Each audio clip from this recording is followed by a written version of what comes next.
বাংলাদেশের হাতে বিশ্বের শক্তিশালী তুর্কি ড্রোন বায়রাক্তার TB2। এটি এমন একটি ড্রোন যাতে 4টি লেজার গাইডেড স্মার্ট রকেট সংযুক্ত করা যায়। এটি লক্ষ্যবস্তুতে নির্ভুলভাবে আঘাত হানতে সক্ষম।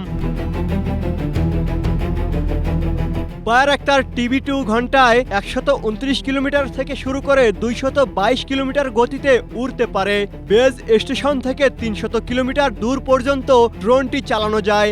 এর ভেতরে এমন কিছু সেন্সর আছে যার ফলে GPS এর ওপর পুরোপুরি নির্ভর না করে নেভিগেশন করতে পারে।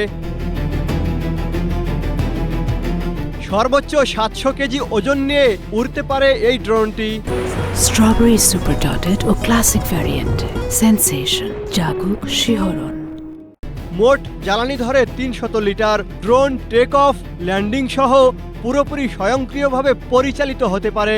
এর কম্পিউটারাইজড সিস্টেমে 3টি অটোপাইলট প্রোগ্রাম রয়েছে। বায়রাক্তার TB2 18,000 ফিট উচ্চতায় থেকে কার্যক্রম চালাতে পারে, তবে আকাশে সর্বোচ্চ 25,000 ফিট পর্যন্ত উড়তে এবং সর্বোচ্চ 27 ঘন্টা 3 মিনিট ওড়ার রেকর্ড রয়েছে। মোজাব্বির হোসেন শিহাব, এশিয়া পোস্ট।